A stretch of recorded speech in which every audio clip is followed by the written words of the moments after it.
পশ্চিমবঙ্গের এখানে মেধার অভাব নেই, এখানে প্রতিভার অভাব নেই।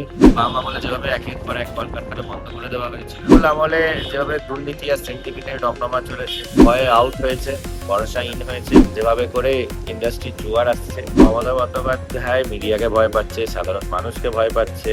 ওনার ভাইপো মিলে তৃণমূল কংগ্রেস করবে, উনি এটাই মনে করেন। দলের এমএলএদের থেকে ওনার ভাইপো সই চুরি করে বেড়ায়। এখন পশ্চিমবঙ্গ স্বাধীনতা উত্তর যে পরিস্থিতিতে যেভাবে করে ৩৬ বছর সিপিএম আমল এবং ১৫ বছর ধরে তৃণমূল আমলে পশ্চিমবঙ্গকে পিছিয়ে দেওয়া হয়েছে। পশ্চিমবঙ্গের এখানে মেধার অভাব নেই, এখানে প্রতিভার অভাব নেই, এখানকার ছেলেমেয়েরা সমগ্র ভারতবর্ষ জুড়ে কাঁপিয়ে বেড়াচ্ছে। কিন্তু রাজনৈতিক সদিচ্ছার অভাব ছিল এবং বাম আমলে যেভাবে একের পর এক কলকারখানা বন্ধ করে দেওয়া হয়েছিল এবং তৃণমূল আমলে যেভাবে দুর্নীতি আর সেন্টিমেন্টের রমরমা চলেছে, কাটমানির রমরমা চলেছে, তার ফলে আমাদের পশ্চিমবঙ্গের শিল্প পাচ্ছিলাম না, ছেলেমেয়েরা চাকরি পাচ্ছিল না, পরিযায়ী হয়ে যাচ্ছে।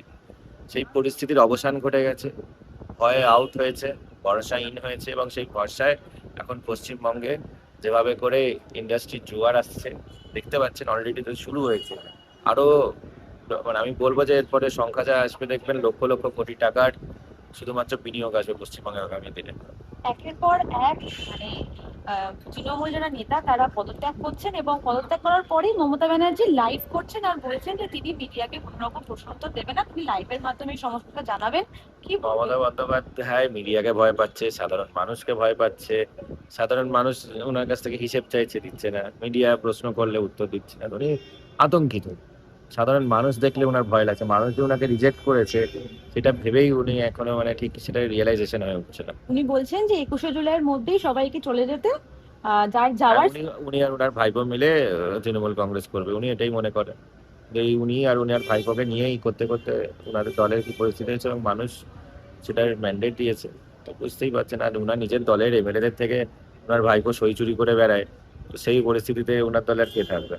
আজকে মদন মিত্র, কুণাল ঘোষ একই সাথে সেখানে মমতা ব্যানার্জির মানে মানে অ্যাবসেন্সে বলছেন যে আমাদের একজন রইল ঋতব্রতদের সাথে, কি বলবো? এটা তৃণমূলের আভ্যন্তরীণ বিষয়। সে ঋতব্রত তৃণমূল করুক আর মদন মিত্র আর ওখানে সুমনদেব চট্টোপাধ্যায় কি তৃণমূল করছে, কে কি করছে সেটা ওদের বিষয়। সেটা আমাদের ফোকাস করা, সরকারের প্রায়োরিটি একটাই, মানুষকে সুশাসন দেওয়া, আমাদের এখানে পশ্চিমবঙ্গের law and order situation improve করানো এবং আমাদের ছেলেমেয়েরা যাতে পরিযায়ী না হয় তাই নতুন শিল্প বিনিয়োগ হবে। বাংলা হান্টের আরও খবর দেখতে নজর রাখুন। বাংলা খবর মানেই বাংলা হান্ট।